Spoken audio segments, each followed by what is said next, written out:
Quero agradecer mais uma vez a Deus e ao pastor Ayrton, pastor Marcelo, toda a igreja, pela esta oportunidade de compartilhar a palavra de Deus, principalmente a respeito da Coreia do Norte.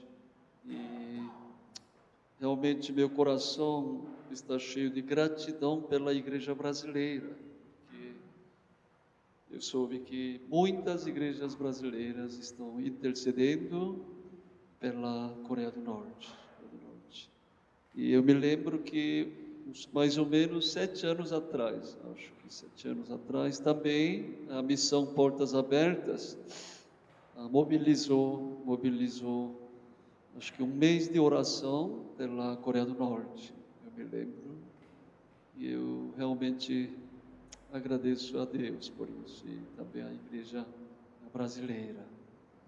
E como eu disse, né, já que o Marcelo tinha perguntado, na verdade eu me considero muito próximo ao ser norte-coreano, porque meus pais eram da Coreia do Norte e eles contavam muito a história da Coreia do Norte, como era um país muito rico pelas riquezas minerais, naturais. Era mais rico em termos dos recursos naturais do que a da Coreia do Sul, muito mais rico, e pessoas bastante generosas, né? Gentis, muito boas pessoas.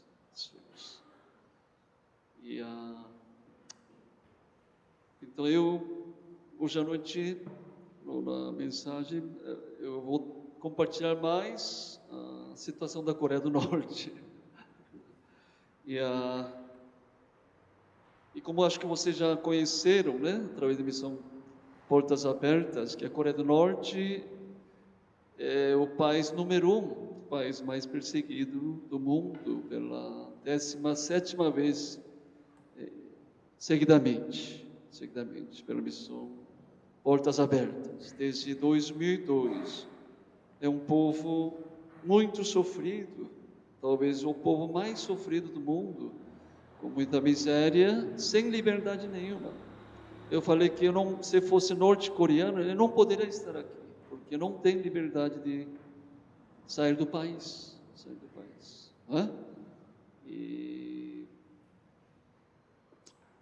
Agora, realmente eu tenho orado muito pela Coreia do Norte. E como eu acho que muitos sul-coreanos também têm orado, e norte-coreanos que fugiram da Coreia do Norte. E fico muito grato mais uma vez à tua igreja, né? E já um longo tempo atrás, eu me deparei com o livro do Êxodo 3:7. Vamos abrir o livro de Êxodo 3:7.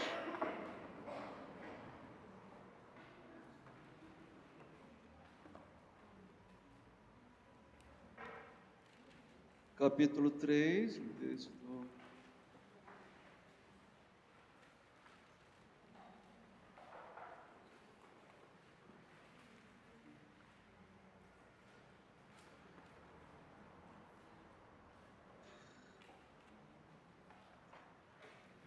Livro de Êxodo, capítulo 3, versículos 7 e 8. 8 diz assim: Disse ainda o Senhor: certamente vi a aflição do meu povo, que está no Egito. Ouvi o seu clamor por causa dos seus exatores. Conheço-lhe o sofrimento. Por isso desci, a fim de livrá-lo da mão dos egípcios, para fazê-lo subir daquela terra a uma terra boa e ampla, terra que mana leite e mel, lugar do cananeu, do heteu, do amorreu, do ferezeu, do heveu e do jebuseu. Essa palavra, versículo 7, quando eu estava orando pela Coreia do Norte, me trouxe uma grande consolação, né? E Deus está dizendo assim: certamente eu vi a aflição do meu povo, que está no Egito. Ouve seu clamor por causa dos seus exatores. Conheço-lhe o sofrimento. Não é? Os israelitas estavam sofrendo muito, né? Durante quase 400 anos. 400 anos. Talvez israelitas estariam dizendo assim: será que nosso Deus conhece nosso sofrimento? Será que conhece o nosso gemido? Ou talvez novas gerações talvez teriam esquecido de Deus. Mas aqui, claramente, Deus está dizendo assim: certamente vi a aflição do meu povo. Deus estava vendo, acompanhando a aflição do seu povo de Israel. Ouvi o seu clamor por causa dos exatores. Deus tinha ouvido o clamor do seu povo. Conheço-lhe o sofrimento. Deus conhecia o sofrimento de teu povo, não é? Nosso Deus é tão misericordioso, não é? Tão misericordioso. Eu não sei se hoje à noite você veio aqui na igreja com algum problema. Eu não sei qual problema você tem. Talvez problema familiar, talvez problema financeiro, problema de desemprego ou enfermidade. Talvez você pode pensar em algum momento: acho que ninguém me entende, meu sofrimento, minha dor, meu gemido. Né? Mas nosso Deus conhece. Né? Nosso Deus. Talvez as pessoas não entendam. Né? Mas nosso Deus fiel aqui diz: eu vi a sua aflição. Eu ouvi seu clamor. Conheço-lhe sofrimento. Nós podemos entregar nosso problema, nossa dor, para nosso Deus. Quando eu deparei com esse texto, eu lembrei do meu povo, norte-coreanos. Eu tenho orado assim: Deus, Senhor, ouviu o clamor. O Senhor viu a aflição do seu povo, norte-coreanos. O Senhor conhece seu sofrimento. Até quando o Senhor não vai permitir a libertação desse povo sofrendo por tanto tempo? O povo norte-coreano tem sofrido mais ou menos 74 anos, durante 74 anos. Não é? E como eu tinha compartilhado agora, que a Coreia era um país só. Mas depois de Segunda Guerra, houve essa separação, começou esse sofrimento. Não é? E quando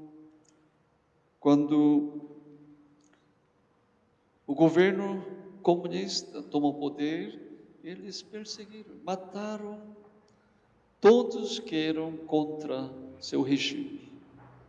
E eles eliminaram todas as igrejas, mataram todos os pastores, todos. Quando nós estávamos em Dallas, nós fomos estudar no seminário de Dallas, aí estávamos servindo numa igreja coreana. Veio um pastor, chamado pastor Lee. Ele já era de idade, mas ele lembra, porque ele também estava na Coreia do Norte. Seu pai, daquela época, era pastor, né? Quando o governo norte-coreano começou a perseguição, muitos membros da igreja pediram para pastor, fuja para a Coreia do Sul. Mas diz que o pai, como pastor, ele tinha dito assim: não, eu não posso abandonar minhas ovelhas, eu sou pastor, eu vou ficar com minhas ovelhas.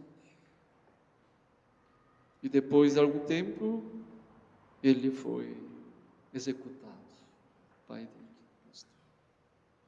E a mãe, então, falou para seus filhos para fugir para a Coreia do Sul. Aí os filhos falaram: mãe, vamos juntos, aqui você vai morrer. Mas ela preferiu ficar. Vocês descem. E ela ficou. E depois de um tempo, soube que ela também havia falecido.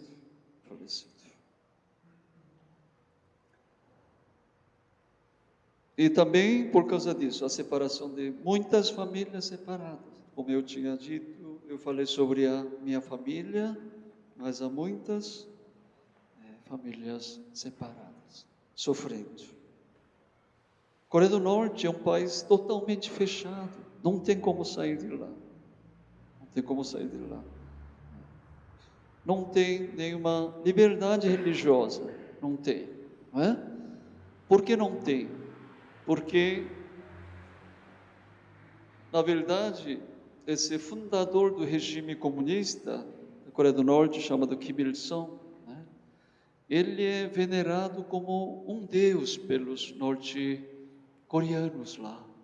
Quando as crianças nascem, já essas crianças são educadas nas escolas do governo como ele é Deus. Ele que cuida da família, ele que provê alimentos, porque o comunista faz o quê? O Estado é o protetor da família, na verdade, né? Então, o povo trabalha pelo governo e os alimentos são distribuídos pelo governo.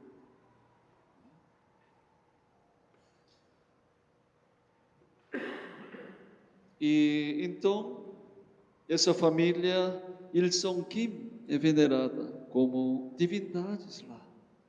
Dizem que há 36 mil estátuas espalhadas toda a Coreia do Norte. Estátuas desse ditador, avô desse Kim Jong-un, que agora está governando, né? Então, todo lugar nós podemos ver os turistas que conseguiram ir lá, conseguem ver os norte-coreanos venerando ele como uma divindade, não é? E também é um sistema onde cada um tem que vigiar um ao outro, denunciar o outro quando, mesmo dentro da família, se alguém falar contra o governo, não é? Eles devem ser denunciados. Então, desde criança é ensinada para denunciar aquele que fala contra o governo, mesmo que seja membro da própria família, as crianças. Eu creio que vocês devem ter lido um tempo atrás, na revista Veja, citando um caso de um jovem chamado Shin Dong-uk. Shin, não é? Veja, a revista citou um texto do livro chamado Fuga do Campo de Concentração. Né? O Shin nasceu no campo de concentração. E um dia ele ouviu a conversa da mãe e do irmão mais velho, conversando que precisavam fugir do campo de concentração. E Shin era pequeno, era uma criança. E ele ouviu. E ele já tinha sido doutrinado pelos oficiais do campo para qualquer conversa sobre fuga ou contra o governo deveria denunciar, mesmo que seja a família. E esse pequena criança Shin foi falar com os oficiais do campo. E a mãe e o irmão foram executados. Cruelmente, esses oficiais colocaram Shin na primeira fila. E ele teve que assistir a execução da mãe e seu irmão. Depois, por um milagre, depois de um tempo, ele conseguiu sair do campo de concentração. Aí ele viajou para Estados Unidos. Mas ainda assim ele diz que está sofrendo pelo sentimento de culpa e de remorso. Não é? Todo lugar é monitorado. Quando turistas vão lá visitar, seja no hotel, qualquer lugar que for, todo lugar está monitorado. Não é? Não pode falar mal do governo. Não tem liberdade nenhuma. E a Coreia do Norte é um país talvez mais pobre da terra. Depois do sermão, vai passar um vídeo, vocês vão ver que a Coreia é uma península grudada no território chinês, né? Mas a foto da noite parece que a Coreia do Sul, metade da Coreia do Sul parece uma ilha, porque na Coreia do Norte não tem luz, tão pobre que não tem luz, tudo preto, é impressionante, né? O país mais pobre do mundo. Muitas pessoas norte-coreanas estão morrendo. Entre 1999 e 2004 houve uma grande fome, mais ou menos 3 milhões de pessoas morreram. Dizem que nas vilas os cadáveres eram amontoados. Grande fome. Mas recentemente também pude ver que a grande escassez de alimentos. E a pesquisa recente mostra que mais ou menos 40% da população norte-coreana são desnutridas. 40%. Mais ou menos 11 milhões de norte-coreanos desnutridos. 20% das crianças também desnutridas. Por que isso acontece? Porque o governo cuida do povo. O governo maltrata o povo. Na verdade, o regime comunista deveria cuidar do povo. Mas o povo trabalha pelo governo. E esses governantes vivem cheios de riquezas, né? Deixa o povo morrendo. Eu ouvi dizer que o pai desse Kim Jong-un, né, o segundo ditador, que havia comentado para ele, não tem problema de mesmo 30% da população morra de fome. Olha como é cruel o pensamento desse ditador, não é? São muito cruéis. Eu creio que, irmãos, vocês devem ter ouvido que esse ditador, um jovem, né, ele deve ter uns 30 anos agora. Muito cruel. Ele matou vários generais, quando dá uma opinião contra a ideia dele, simplesmente executa, de maneira cruel. Porque acho que ele aprendeu que tem que governar com terror. Você sabe que ele matou o irmão dele, né? Irmão mais velho dele. Não somente o irmão dele, ele matou o tio.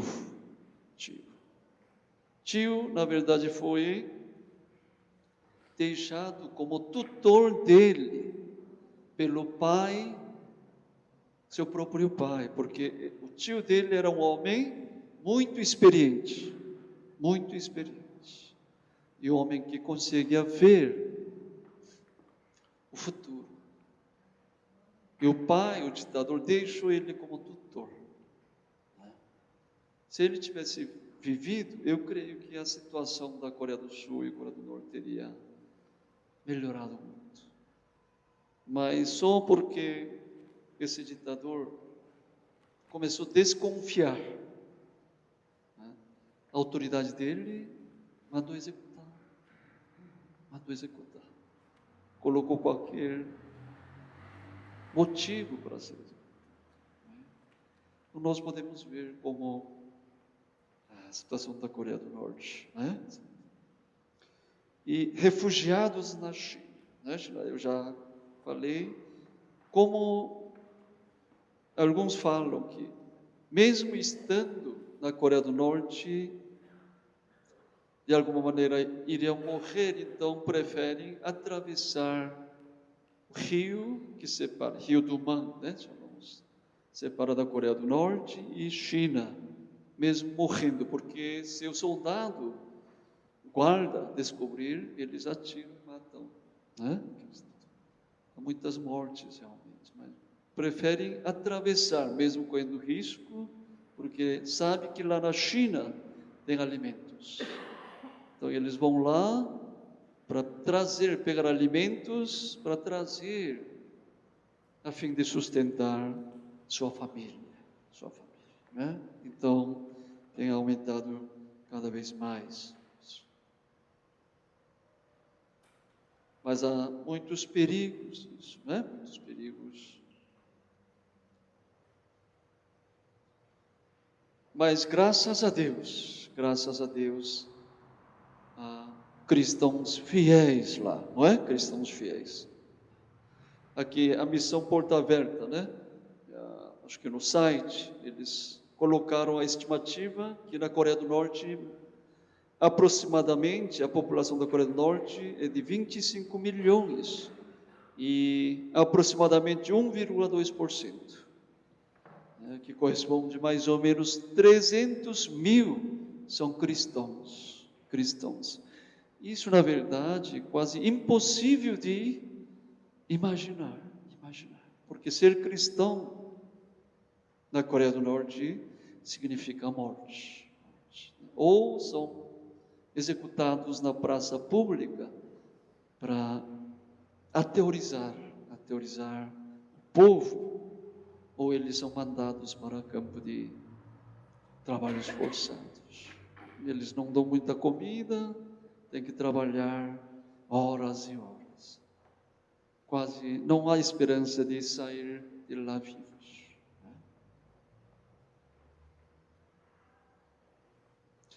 Mas tem dado muitas vitórias. Deus tem sido gracioso, né?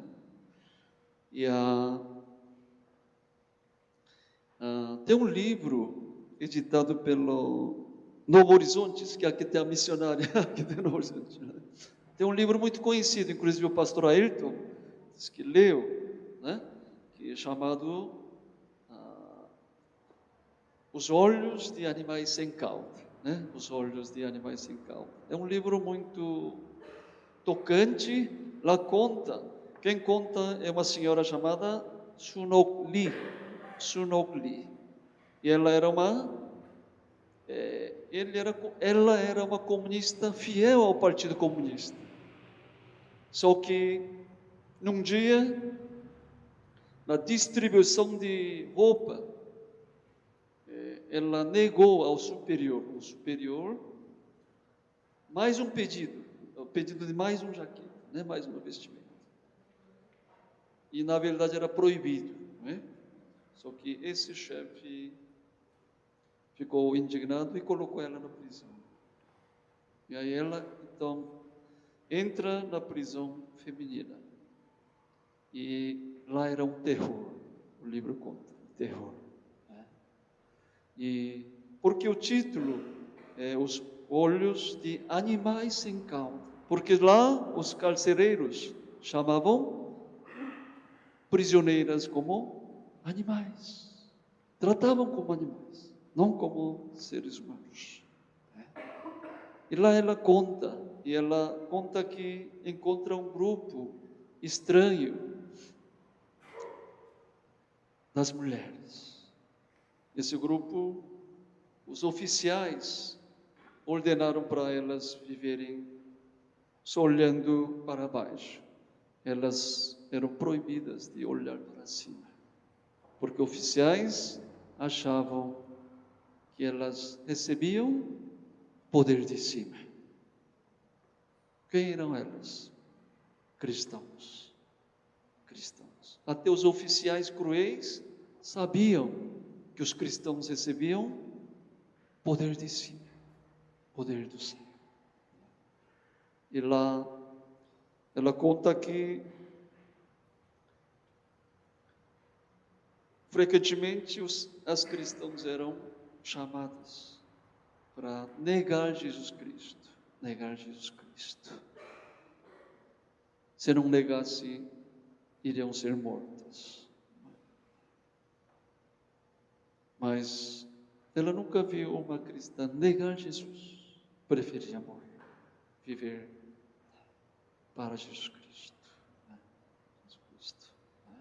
Muitas vitórias.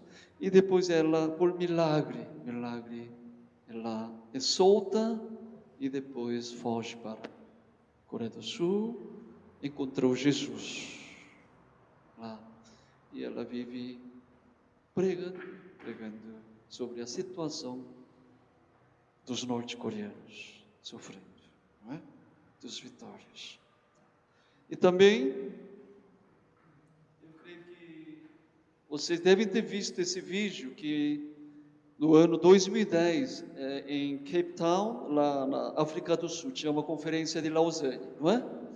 E lá uma mocinha chamada Kyung-Ju-Son, ela deu testemunho sobre a vida de seu pai.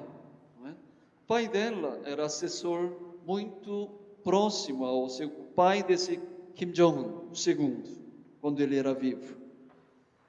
Ele era como um secretário desse Kim Jong-il, só que houve um desentendimento, o pai soube que estava correndo perigo de ser morto, ele pegou sua família, fugiu para a China.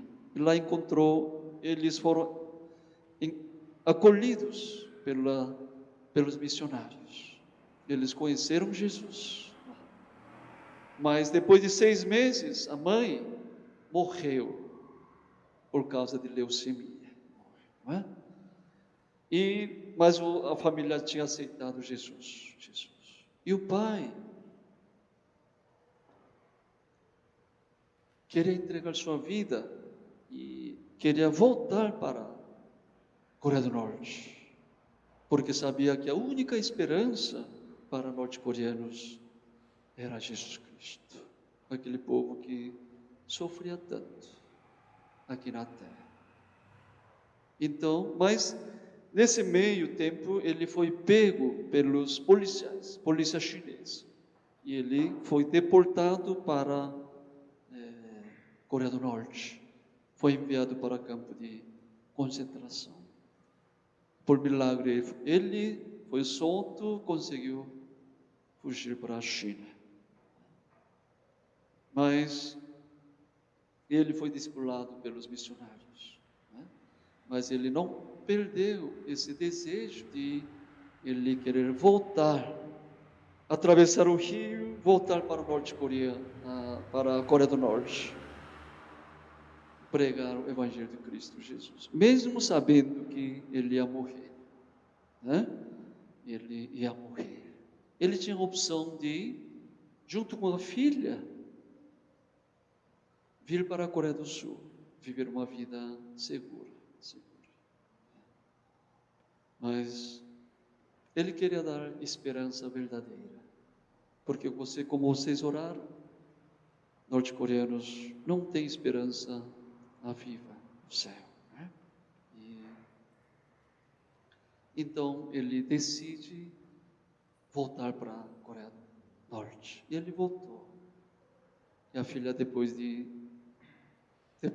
não tinha mais notícia do seu pai. Certamente ela acha que ele foi executado na praça pública.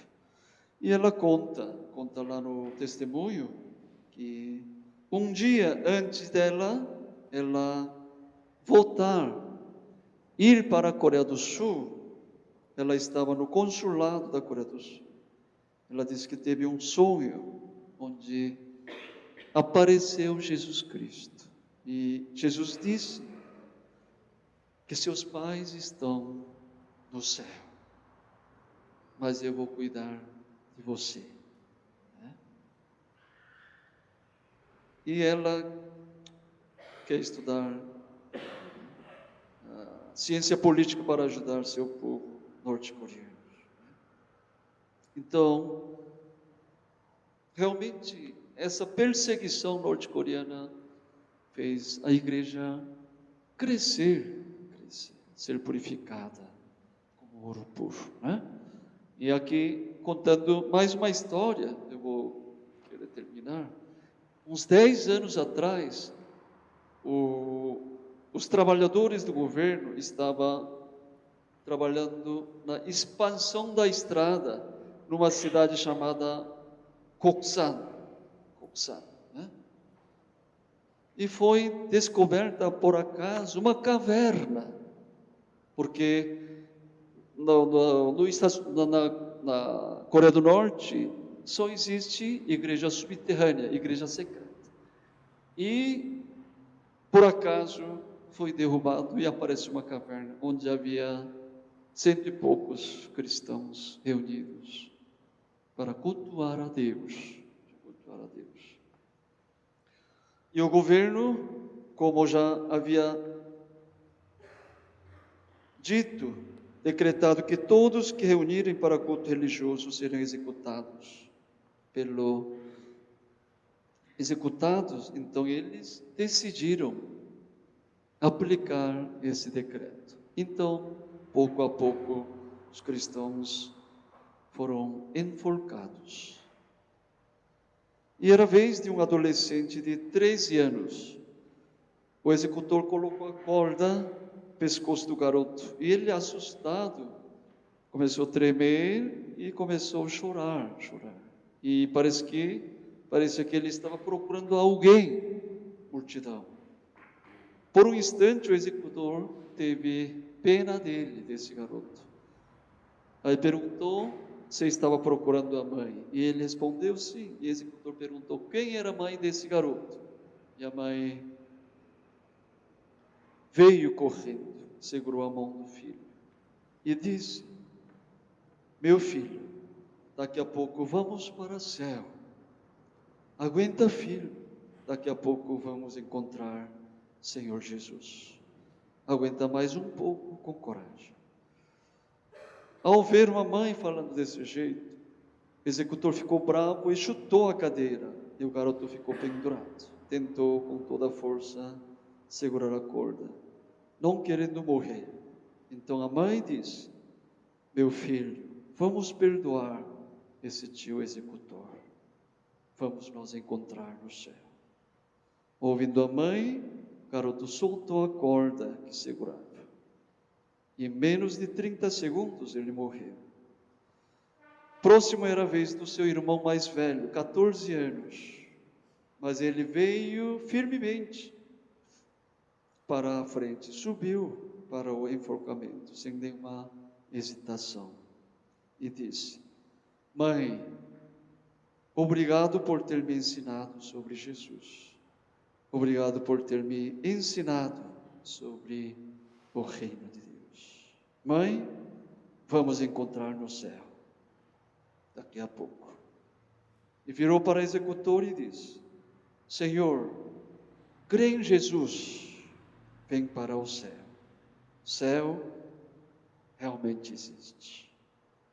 Se crer em Jesus, viverá eternamente. Próximo a ser executado era o pastor. O nome dele era pastor Taeong Kim.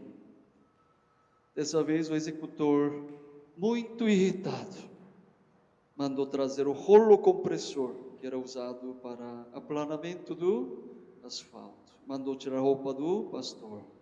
Fez passar o rolo compressor sobre ele. E o seu corpo, ossos, começaram a ser esmagados. Mas a multidão podia ouvir da boca do pastor um hino que cantava: eu quero amar mais meu Senhor Jesus. Quero amar meu Senhor Jesus cada vez mais. E ele despediu o resto dos membros. Vamos encontrar no céu daqui a pouco.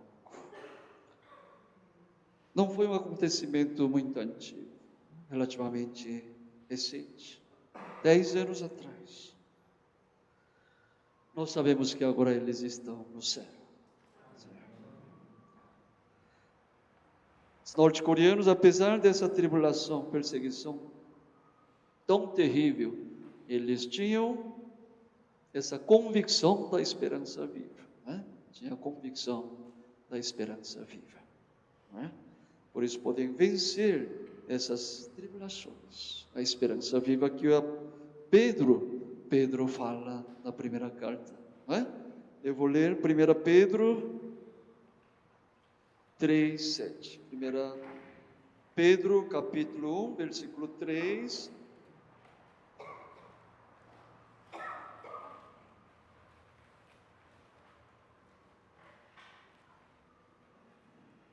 Diz assim, 3: Bendito o Deus Pai de nosso Senhor Jesus Cristo, que segundo a sua muita misericórdia, nos regenerou para uma viva esperança.